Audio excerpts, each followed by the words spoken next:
আসসালামু আলাইকুম প্রিয় দর্শক, আপনাদেরকে শুভেচ্ছা সহ আমন্ত্রণ জানাচ্ছি বাংলাভিউ সংবাদে। আর এখনকার সংবাদ নিয়ে আপনাদের সাথে আছি আমি নুমান রশিদ। বিস্তারিত সংবাদের শুরুতেই জানিয়ে দিচ্ছি আজকের সংবাদের শিরোনাম। করোনা ভাইরাসের বিস্তার ঠেকাতে নতুন পরিকল্পনা নিচ্ছে সরকার। সংক্রমণ বিবেচনায় ৩ জুনে ভাগ হবে সারা দেশ।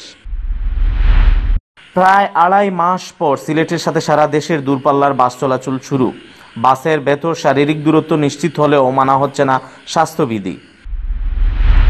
সিলেট রুটে ফের ইউএস বাংলা ও নভোএয়ারের ফ্লাইট চালু। যাত্রী সংকটে বিমানের ২টি ফ্লাইট বাতিল। মহামারী করোনা ভাইরাসে দেশে আরও ২২ জনের মৃত্যু, নতুন আক্রান্ত ২,৩৮১ জন। সিলেট বিভাগে করোনার আক্রান্তের সংখ্যা ১,০০০ ছাড়িয়েছে। সিলেট জেলায় আক্রান্ত ৫৫৫। করোনার উপসর্গ নিয়ে সিলেটে আরও ২ জনের মৃত্যু, পরীক্ষার জন্য নমুনা সংগ্রহ। করোনা আক্রান্ত আওয়ামী লীগের কেন্দ্রীয় সাংগঠনিক সম্পাদক শফিউল আলম চৌধুরী নাদেলের শারীরিক অবস্থার উন্নতি, বুধবার আবারও হবে নমুনা পরীক্ষা। শামসুদ্দিন আহমদ হাসপাতালের চিকিৎসক ও নার্সদের জন্য FICCI এর PPE প্রদান। এতক্ষণ শুনছিলেন শিরোনাম, এবারে বিস্তারিত। করোনা ভাইরাসের বিস্তার ঠেকাতে ২ মাসের লকডাউন শেষে সব খুলে দেওয়ার পর ফের ভাইরাস সংক্রমণ আটকাতে নতুন পরিকল্পনা নিচ্ছে সরকার। এই পরিকল্পনার আওতায় সারা দেশকে লাল, সবুজ ও হলুদ জোনে ভাগ করা হবে বলে স্বাস্থ্যমন্ত্রী জানিয়েছেন। লকডাউনের পর সীমিত পরিসরে অফিস খোলায় দ্বিতীয় দিন সোমবার স্বরাষ্ট্র মন্ত্রণালয়ের এক বিশেষ বৈঠক শেষে তিনি এই কথা বলেন। স্বাস্থ্যমন্ত্রী জাহিদ মালিক বলেন, করোনা ভাইরাস সংক্রমণ ও মৃত্যুর হার অনুযায়ী সারা দেশকে রেড, গ্রিন ও ইয়েলো জোনে ভাগ করা হবে। তিনি বলেন, আমাদের বিশেষজ্ঞ টিম নিয়ে গত পরশুদিন প্রধানমন্ত্রীর সাথে দেখা করেছি। সেখানে প্রধানমন্ত্রীর সাথে বিস্তারিত এই বিষয়ে আলাপ হয়েছে। প্রধানমন্ত্রী পরামর্শ দিয়েছেন, সেই পরামর্শ অনুযায়ী আমরা বৈঠকে বসলাম। আমরা একটা প্ল্যান তৈরি করব। প্ল্যান নীতিগতভাবে সবাই আলোচনা হয়েছে। সবাই মিলে এই প্ল্যান বাস্তবায়ন করার চেষ্টা করব। করোনা ভাইরাসের সংক্রমণের মধ্যে দীর্ঘ প্রায় ২.৫ মাস পর সিলেট থেকে ছেড়েছে দূরপাল্লার বাস। সোমবার সকাল থেকে সিলেট পরিবহন চলাচল শুরু হয়। তবে বাসের ভেতর শারীরিক দূরত্ব কিছুটা থাকলেও বাস টার্মিনালে মানা হচ্ছে না স্বাস্থ্যবিধি। শারীরিক দূরত্ব তো দূরের কথা, টার্মিনাল ও বাস কাউন্টারে দেখা গেছে মানুষের ভিড়। দক্ষিণ সুরমার টার্মিনালে দেখা গেছে অনেক গণপরিবহনই শারীরিক দূরত্ব বজায় রেখে যাত্রী তুলছে। তবে গাড়ির ভেতর অনেক যাত্রী মাস্ক ও হ্যান্ড গ্লাভস নেই। স্বাস্থ্যবিধি না মেনেই গাড়িতে উঠছে যাত্রীরা। ৬৭ দিন পর দেশের অন্যান্য রুটের সাথে সিলেট ঢাকা রুটেও চালু হয়েছে অভ্যন্তরীণ বিমান চলাচল। প্রথম দিনে সিলেট থেকে ঢাকার উদ্দেশ্যে 4টি ফ্লাইট যাওয়ার কথা থাকলেও যাত্রী সংকটে বাংলাদেশ বিমানের 2টি ফ্লাইট বাতিল হয়েছে।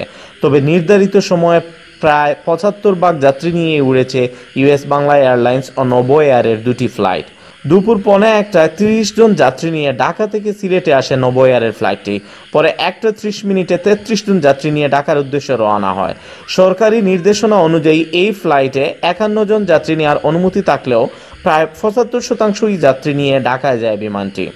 অপরদিকে দুপুর ১:৫০ মিনিটে ২৯ জন যাত্রী নিয়ে সিলেট ওসমানী আন্তর্জাতিক বিমানবন্দরে অবতরণ করে ইউএস বাংলা এয়ারলাইন্সের ফ্লাইট।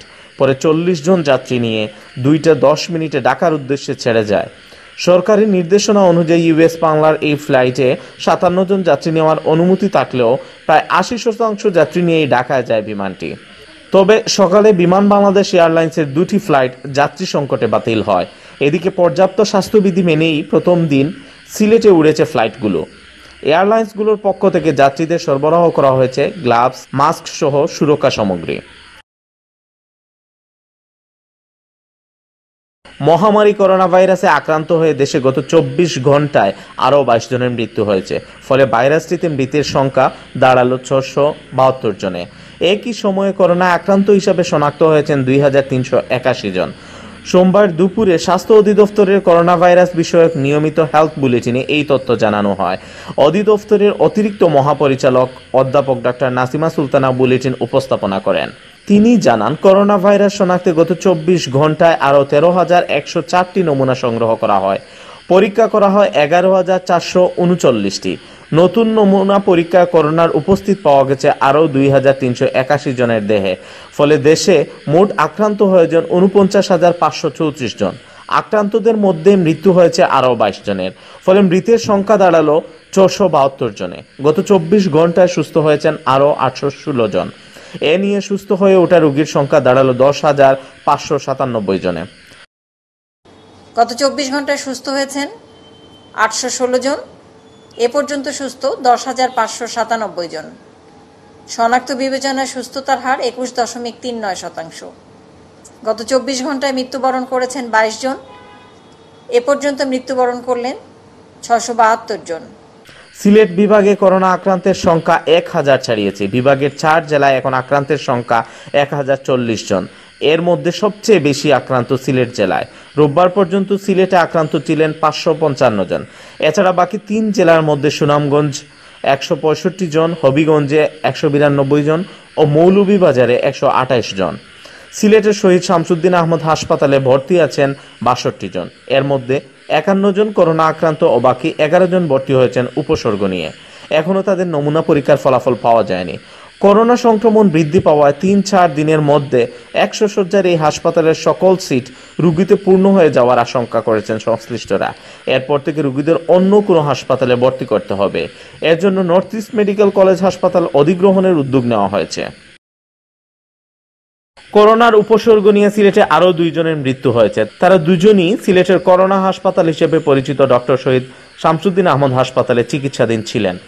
হাসপাতালের আবাসিক medical officer doctor Sushanta Kumar Mahapatra জানান, গত 24 ঘন্টায় করোনার উপসর্গ নিয়ে হাসপাতালে চিকিৎসাধীন 2 জন রোগীর মৃত্যু হয়েছে। এদের মধ্যে একজনের বাসা সিলেট নগরীর দরগা মহল্লা এলাকায়। তার নাম মোস্তাক আহমেদ চৌধুরী। করোনা উপসর্গের পাশাপাশি তার হার্টের সমস্যা ছিল।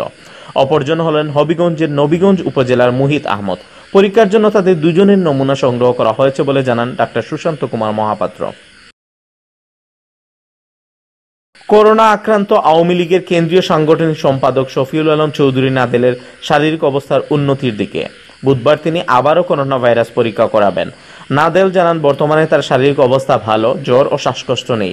প্রথম দফায় করোনা শনাক্তের পরীক্ষায় পজিটিভ হওয়ার পর আর কোনো পরীক্ষা করাননি। আগামী বুধবার নতুন করে করোনা শনাক্তের পরীক্ষা করাবেন তিনি।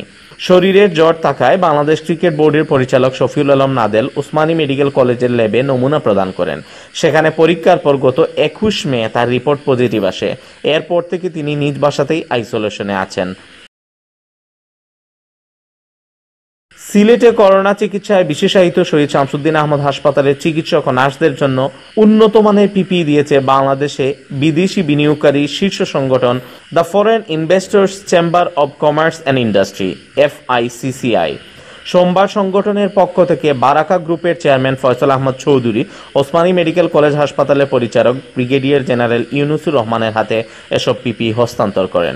এ সময় কিডনি রোগ বিশেষজ্ঞ ডক্টর নাজমুস সাকিব, শামসুদ্দিন হাসপাতালের আবাসিক medical officer doctor Sushanta Kumar Mohapatra, Baraka গ্রুপের ব্যবস্থাপনা পরিচালক গুলাম রব্বানী চৌধুরী ও বারাকা গ্রুপের পতেঙ্গা পাওয়ার লিমিটেডের উপ ব্যবস্থাপনা পরিচালক মঞ্জুর কাদির শাফি এলিম উপস্থিত ছিলেন। ধন্যবাদ জানাচ্ছি ওনাদেরকে, ওনাদের এই সহানুভূতি এবং এই যে আমাদের পাশে এসে দাঁড়িয়েছে মানুষের সেবার জন্য ওনারা পিপিই নিয়ে এসেছে, আমরা আন্তরিকভাবে গ্রহণ করলাম। চিকিৎসা কার্যে এটা সহায়ক ভূমিকা পালন করবে। Foreign investor chamber of commerce in Bangladesh FICCI সারা বাংলাদেশে 11,000 পিপিই ডিস্ট্রিবিউট করছে। এই কোম্পানি মাল্টিন্যাশনাল সব কোম্পানিদের অ্যাসোসিয়েশন। এখানে আমাদের প্রেসিডেন্ট হচ্ছেন রূপালী চৌধুরী, বার্জারের সিও, এবং ইউনিলিভারের সিও হচ্ছেন কেদার লিলি হচ্ছে ভাইস প্রেসিডেন্ট, এবং সেখানে একটা বোর্ড আছে। সেই বোর্ডের বারাকা পাওয়ারের পক্ষ থেকে আমি ফয়সাল আহমদ চৌধুরী, আমিও রিপ্রেজেন্ট করতেছি। হয়েছে এখন অনেক পেশেন্ট আসতে পারে এখানে করোনার কারণে, কিডনি দুর্বল হতে পারে, আবার কিডনি দুর্বল রোগীর করোনা নিয়েও আসতে পারে। সেই কথা চিন্তা করে এখানে সরকার থেকে আমাদেরকে 2টা হিমোডায়ালিসিস মেশিন সাথে ওয়াটার ট্রিটমেন্ট প্লান্ট সহ পুরো একটা ইউনিট আমাদেরকে দেওয়া হয়েছে। এবং আলহামদুলিল্লাহ এই ইউনিটে আমরা এখন পর্যন্ত 4 থেকে 5টা হিমোডায়ালিসিস আমরা দিয়েছি। কিছু পেশেন্টকে আমরা ডিসচার্জও করেছি, 1-2জন পেশেন্ট আমরা হারিয়েছিও। তারপরেও আমার মনে হয় যে আমরা আমাদের সামনেও যত কিডনি রোগী আসবে এখানে আমরা সার্ভিস দিতে পারবো ইনশাল্লাহ। এতক্ষণ শুনছিলেন বাংলাবী সংবাদ। এরপর প্রচারিত হবে সিলেটের আঞ্চলিক ভাষায় সংবাদ। দেখার আমন্ত্রণ রইল। সাথে থাকার জন্য ধন্যবাদ।